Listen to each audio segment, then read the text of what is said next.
I do not choose to be a common man. It is my right to be uncommon if I can. I seek opportunity, not security. I want to take the calculated risk. To dream and to build, to fail and to succeed. I prefer the challenges of life to the guaranteed existence, the thrill of fulfillment to the stale calm of utopia.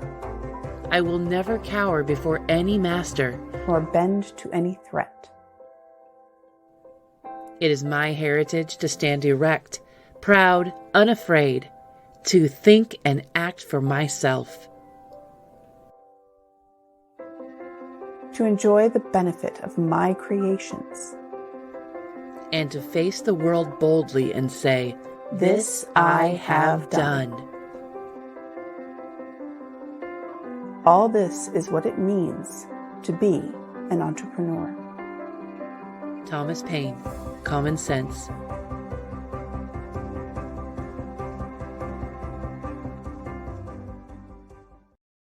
Good morning, friends, entrepreneurs on the interwebs.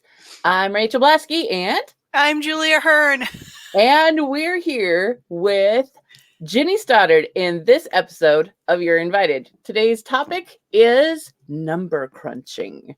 And Julie, VP and COO of Greenbrier Games, and myself, VP of Channel Marketing for White Wizard Games, will chat with Ginni over a good cup of coffee or whatever's in her cup today and learn her insights and ideas about this topic that we feel is a very important part of running a board game publishing company. All the while discussing your comments and questions in the chat because you're invited. And this episode is brought to you by XYZ Game Labs, Arch Ravels. Get crafty in this competitive order fulfillment and engine building game set in the colorful world of fiber arts. Arch Ravels is available in stores March 23rd, but if you can't wait, head over to shop.xyzgamelabs.com right now. Well, right after the show. Right, exactly. Or maybe open a new tab. We'll always be efficient. So in being efficient, I really would love it if you guys would share the stream right now, because the more that you share, the more we get to talk to more people, and we like people. So please take this moment right now to share.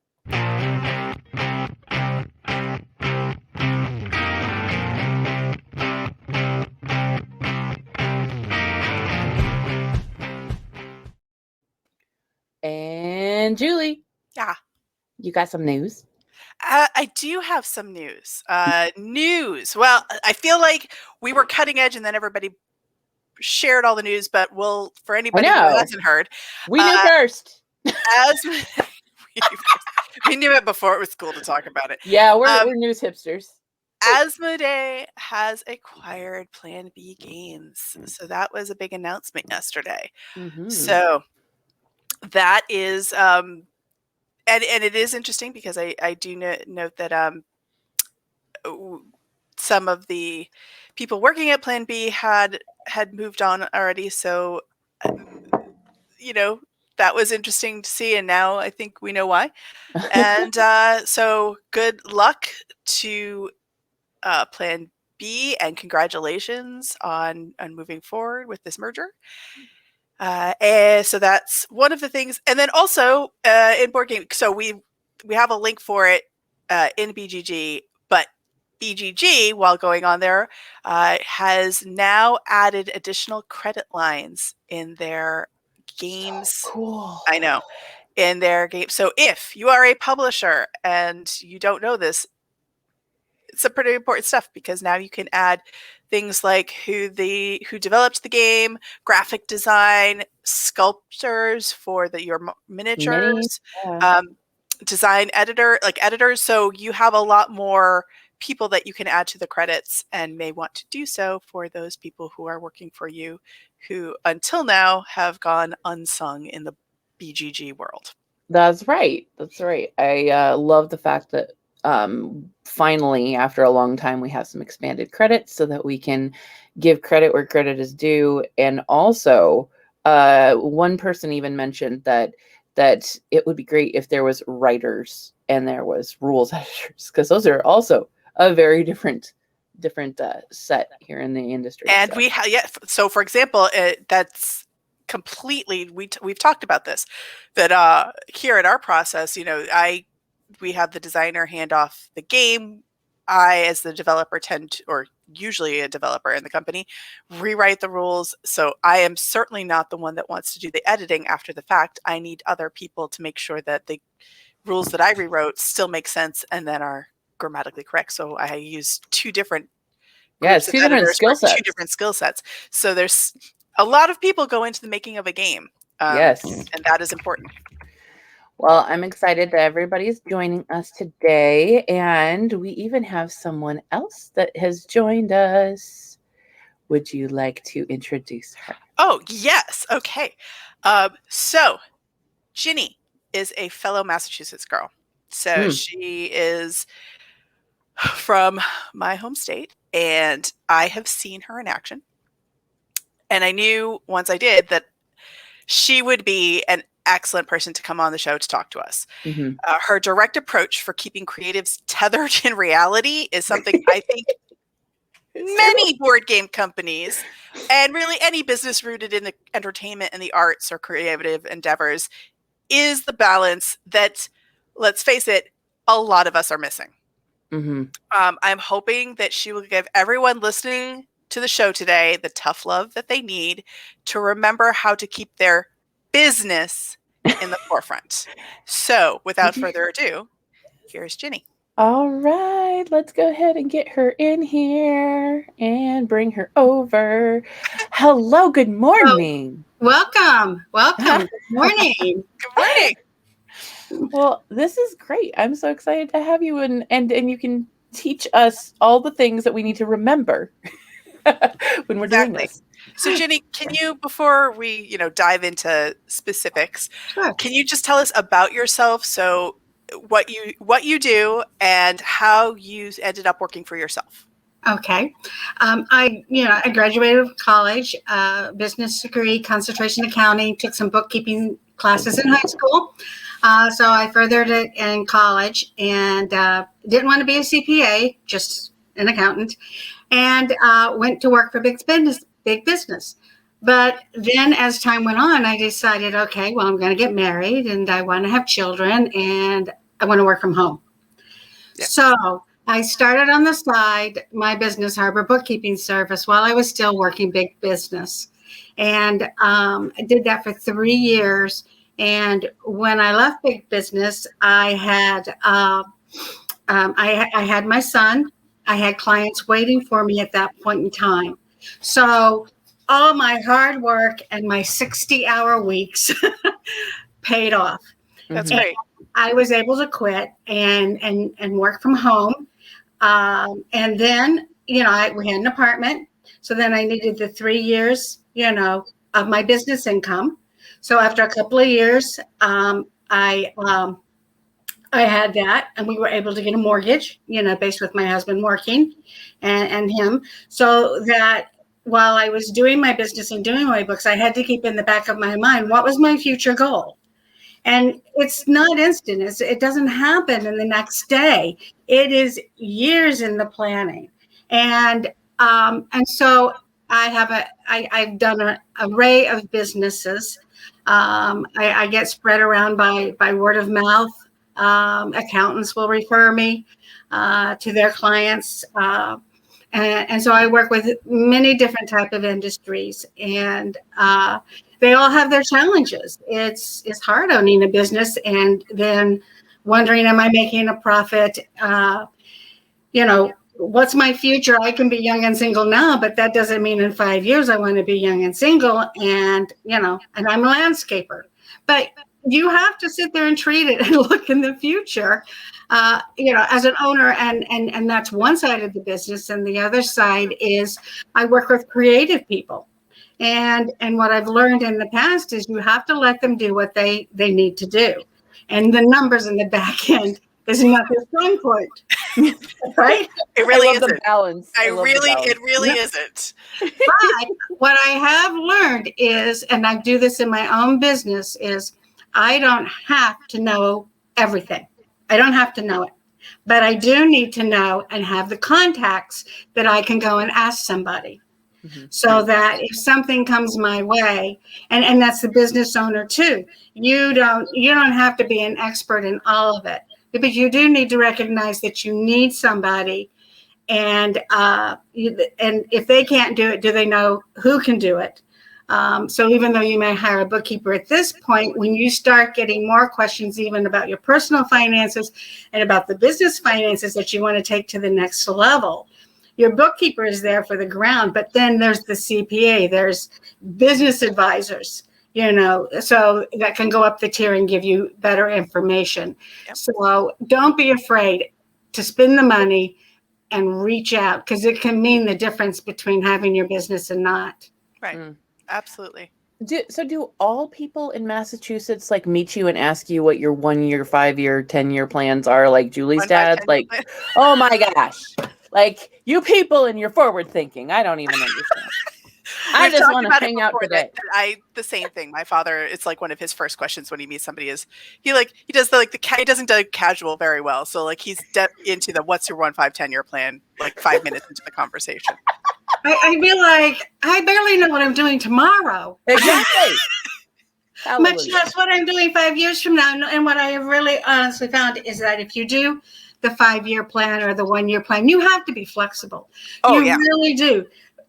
Life throws you curves personally and professionally. Who would have thought with the pandemic? Okay. That blew everybody's 5-year, 10-year plan away. Completely. Yeah. Away. So with these crazy curveballs that you end up with, what's your biggest mistakes that your clients are making? And so how we can figure out what we should be doing instead? One of the biggest things is they don't want to claim everything. They don't want to claim it. They don't want to show Uncle Sam that they're making money. Okay. But you can't get an SBA loan for the PPP unless you're making money and you're paying payroll and you're doing all that fun stuff. And the SBA, that loan also did 1099s, subcontractors. But if you're not issuing a 1099 and you're not reporting that income on your tax return, you're not getting a loan. So, I'm not necessarily for all, you have to go by the books, but you have to go by the books enough that whatever out there you get and you're entitled to, especially Social Security. I mean, people are going to sit there and say, well, it's not going to be around in 20 years, so why worry about it? Well, you'd be surprised. That said that 20 years ago when I was doing this. You're here now. Yeah, and Social Security is still here and still thriving. I don't see it going anywhere. If it goes anywhere, it will be distributed to you for you to invest yourself. So pay your taxes, pay your Social Security. It also helps in terms of maybe somebody wants to buy your business down the line. You have to show a profit. You have to show a profit. Like Plan B was sold to Asmodee, and it was announced just yesterday. Yeah, exactly. Yeah, they are not going to invest. They will have looked at like 3 years tax returns. They would have looked at other financial information that they have that's not necessary, like more sales forecasting and stuff like that. Than a tax return. But yeah, because if they're getting a loan, they can't get a loan to buy a business, that isn't somehow showing some type of profit or a minimal loss, and everything like that. So you never know who's going to be interested, in your games. You never know that Mr. or Mrs. Wright's going to come across tomorrow and you're going to get married or not, but you're going to go buy a house,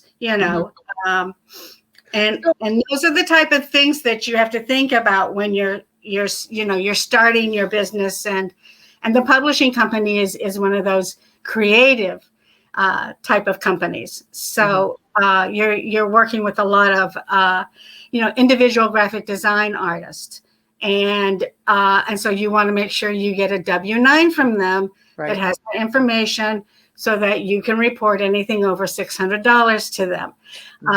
You know, and that's the thing, because and I know that everybody isn't doing it, because when I asked for something like that from an artist, from a designer, they're like, oh, you need that? Really? Like, really? Right. For real? Exactly. Like, you can't just PayPal me? I'm like, I can after I get the paper, if that's how you would like your payment. But preferably, I would rather to write you a check. And they were like, really? And I was, yes, really. Yeah.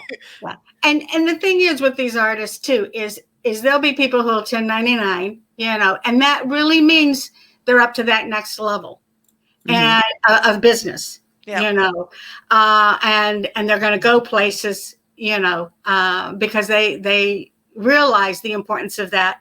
They've got CPAs doing their tax returns who are looking for 1099s, making sure you filed them. They're not going to look at everybody, but they're going to want to see some. And so this artist, whether they claim everything or not, is completely up to them. But they would at least be advised to claim what they've been 1099'd on, because the government does compare the 1099s to your tax return. So at least you have to minimally record your 1099s as your income and everything. But you know, banks look for that. Professional people look for 1099s. So, you know, if you want to get up in that playing field, you need to do, you know, to do that work. And these people need to step it up too and realize that, okay, I'm a professional. I'm running a professional business. These people are taking it to the next level. It is not a bad thing that they're asking for a W-9. So, right.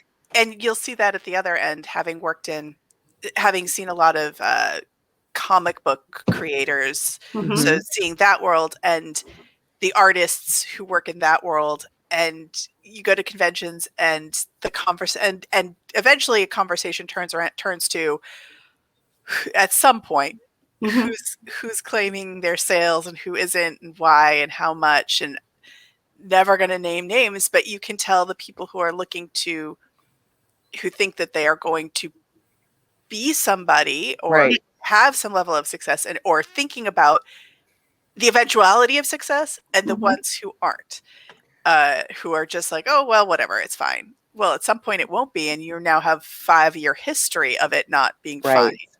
You're right. You're going to want something, right? You know, whether it's like this in the SBA loan, whether it's a house, whether it's a credit card, you know, you can hardly get by in life just paying cash and telling the government you're not making anything. So at some point you're going to want credit, and banks are going to sit there. And I've seen it happen numerous times.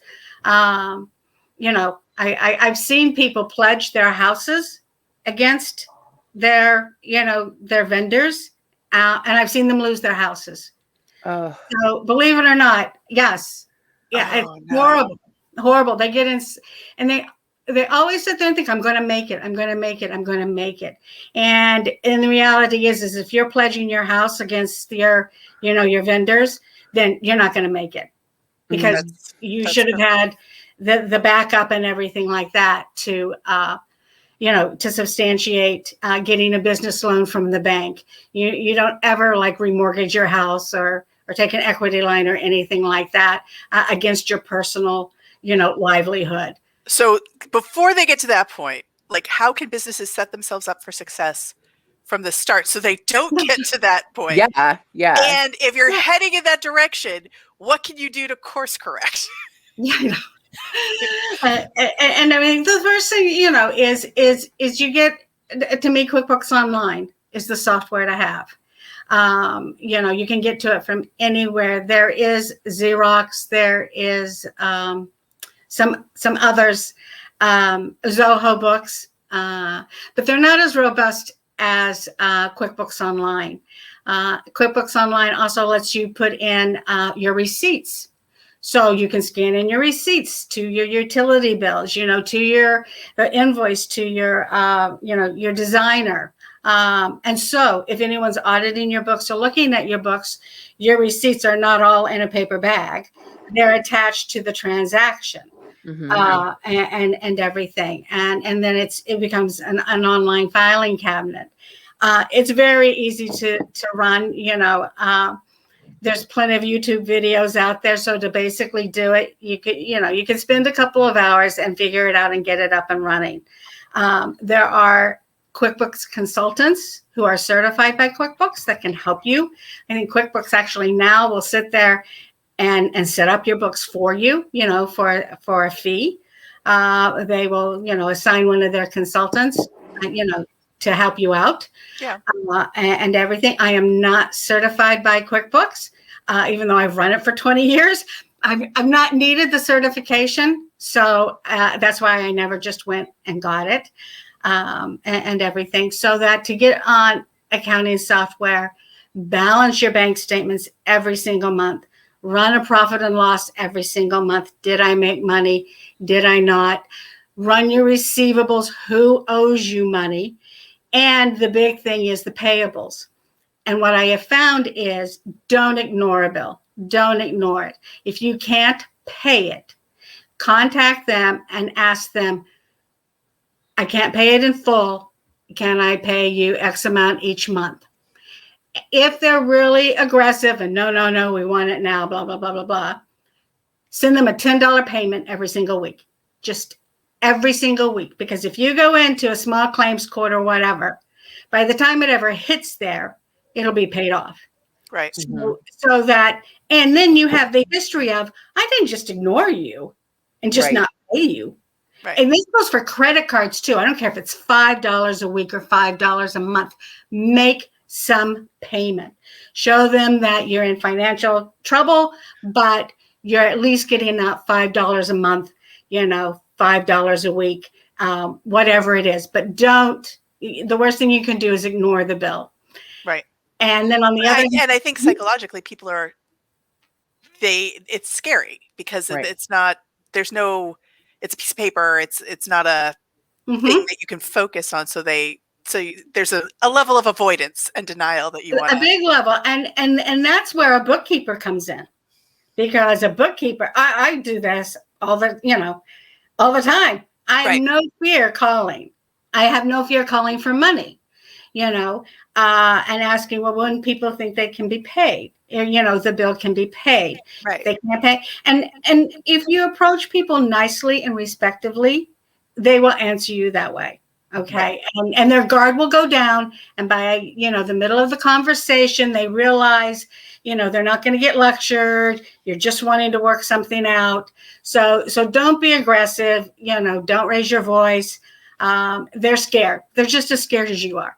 Mm-hmm. So if you can stay nice and calm, you'll get more than if you get aggressive with them and start threatening them. So and this and we that. talked about my father. We're going to talk about my mother for a quick sec, because my mother does all the books. Right. Because my mother did all the insurance claims and books for my father for his entire career. Okay. So, and she would do it on behalf of father was a dentist, and so she ran all of the insurance claims, but she would do it also on behalf of the people who were scared to file an insurance claim, or they were denied and they didn't know what to do or what next steps to take.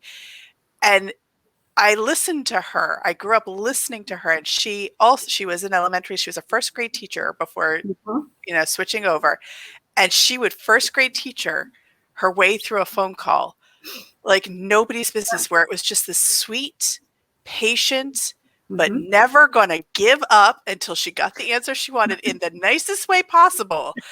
And then she would sit there for an hour, and they'd be like, I got to get to the next call that I have, and she just wouldn't let them. And she's like, I am so sorry, but I just don't understand why it says here in this that they can have this claim, and you're telling me they can't. Can you explain it again to me? And she would just keep going until they gave up.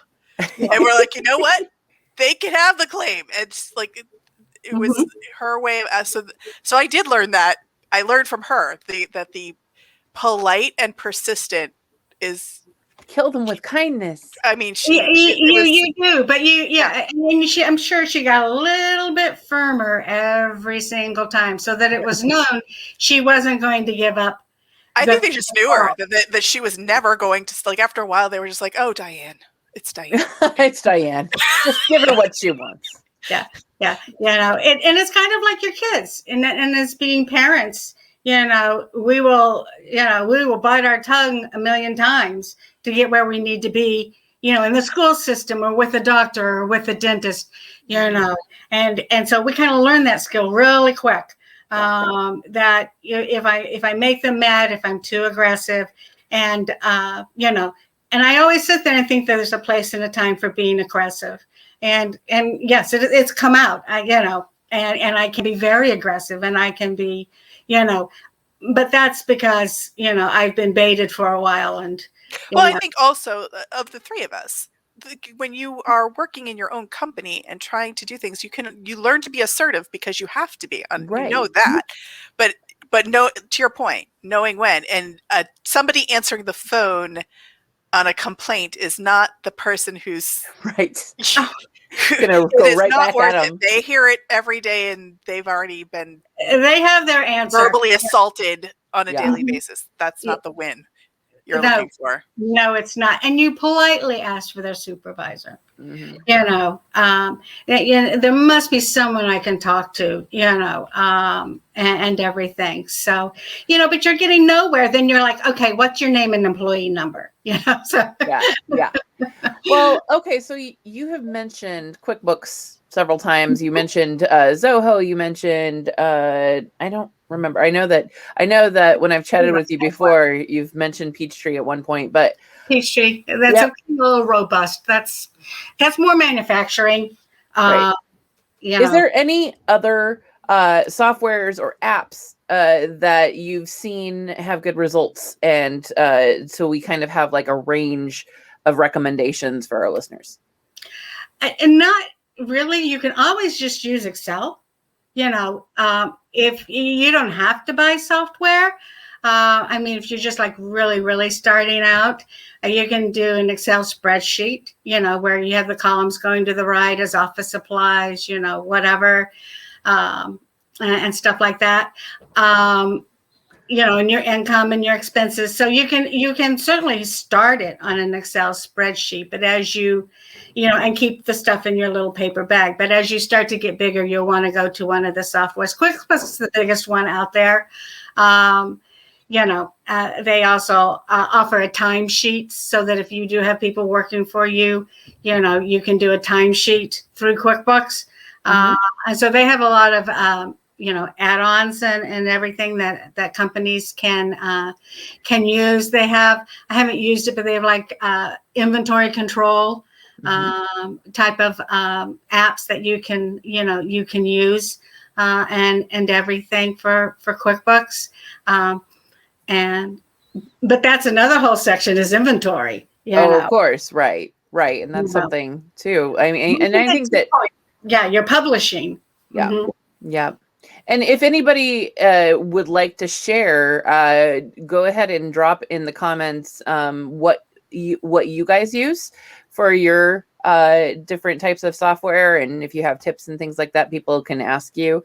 Do you have something that you just really want to make sure that they have a good takeaway from our talk today, like a top tip? Yes, I want them. They don't have to have a 5-year plan, but you do have to have, some goals, and it has been, a fact that if you have goals, you're more apt to attain them than not. Mm-hmm. Don't be afraid if you go under those goals, but on top of those business goals, you have to align that with your personal goals, or you're not going to achieve personally what you want. It's a lot of hard work. It's a lot of hard work, but I can sit there and tell you it does pay off owning your own company. And it's one of those long-term payoffs. It could be 5 years, it could be 10 years, it could be 15 years. But it will pay off. Don't be afraid to hire people and do payroll. You cannot have one designer work for you and nobody else, because now he's not a 1099. It's really, according to the IRS, an employee. Do your insurance. If you have employees, there's workman's comp that you need to have. If you're selling your goods, there's liability insurance you need to have. So those are other facets of the business that you have to think of, other than, am I making money? A lot of people enjoy doing what they're doing, but they don't make money, and they don't even know it. And at the end of the year, it'll be, and if they think they have money because they have, $1,000 in the cash account, and all the bills are paid. So I made money. I'm like, right. No. It doesn't. It doesn't. That's not how it works. No. Yeah. Well, and Kurt actually has a really great question, and he wanted to ask. So, says, at what point should aging inventory be counted as a loss and pulled from the active inventory? So that's interesting. It depends. Sometimes people use that inventory in the gaming industry for give outs and promos. Yep. If you're not going to give it out, it's not a promo. You're not going to use it again recently, then just have it destroyed. And that takes it away from the inventory, and you can write it off as an expense, at the cost that it cost you. You can't expense it at the retail value. Okay. You can expense it at the cost that it cost you to make. The manufacturing cost. Uh-huh. So you can, now to do that though, you have to show proof of destruction. I know that, so having done it, I think it's, when does it become, and so for our rule of thumb, it's what is the cost of your warehousing, and is the product selling? Yeah. Is it big? Where are you in the, is it costing you more to warehouse it than it is to put what you're selling? Then at that point, for me, it's a loss. And yes, I've already done everything from looking at selling it, at wholesale bulk sales. Sell it on eBay. Yeah. Right. I've looked at every possibility, and at that point, the cost of leaving that pallet there is more than what it is. And then I have the rest of it destroyed and show proof of destruction, and then we can get reimbursed That's right. cost You of the just do the receipt, and it's your backup that you destroyed the inventory and everything. And it's keeping track. I mean, it's so huge to keep track of the inventory, because the bigger you get, you want to match your income to your expenses. And that's right. And the cost of warehousing at PSI is different than the cost of warehousing at, say, a QML or somewhere like where you're doing where our Shopify account is. So, and is it worth it to send bulk over there and keep it stored there where the cost of warehousing is more expensive, or do multiple shipments, and how much is it to ship each time? In which, it's sweet. It's fun. It's a fun game. So many numbers. It's so many, and it's more expensive now to ship because of COVID. It's more expensive now to ship.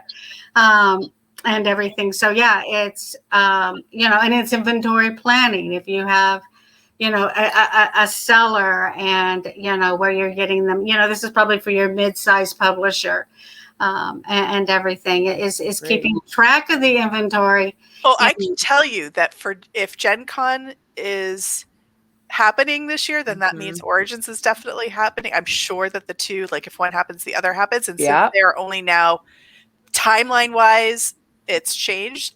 I could tell you that living in Indianapolis, I will have extra product shipped, and then I will be taking that product and probably renting a little trailer and taking it to Origins, the 3-hour drive to Columbus, rather than twice.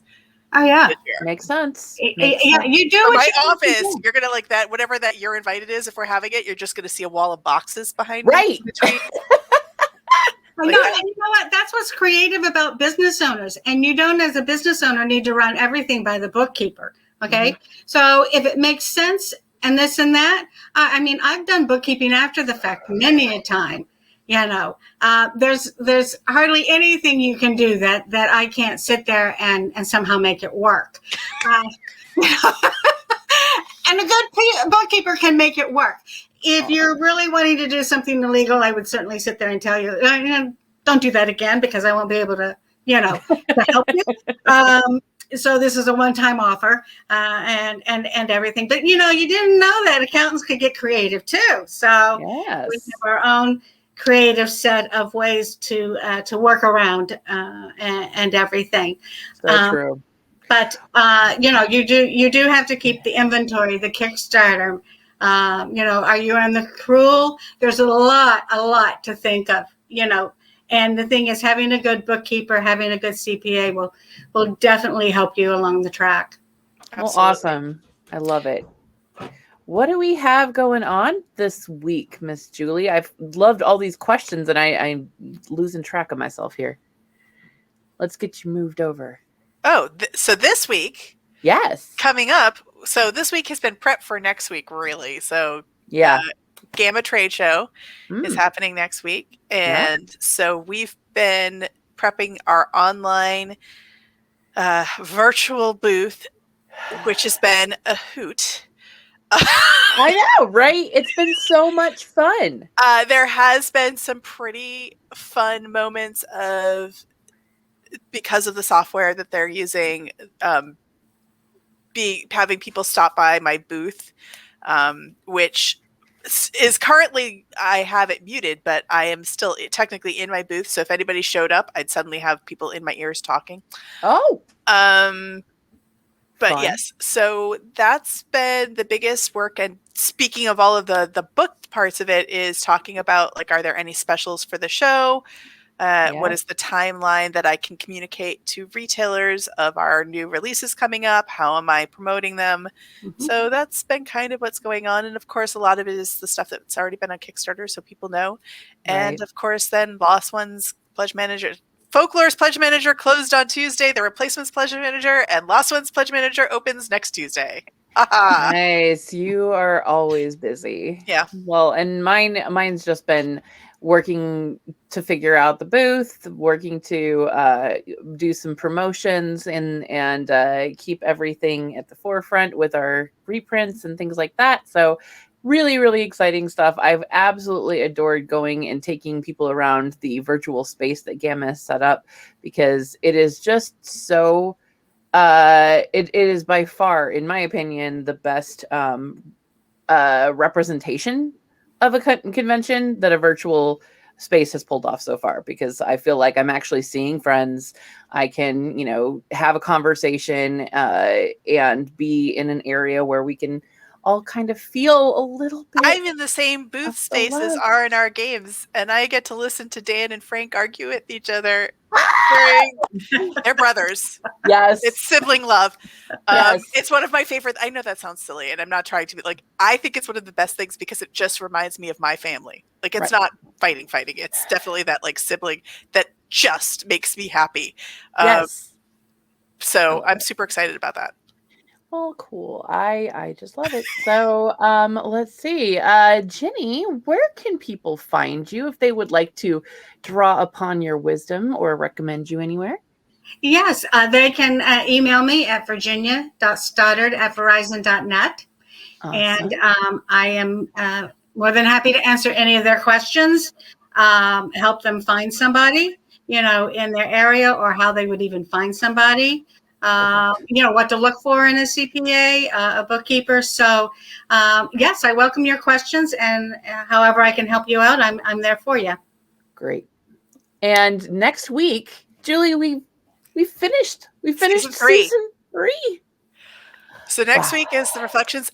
If you're going to Gamma, Wednesday at 3:15 Eastern Standard Time, Yep. there will be a special episode of You're Invited, just so you're aware.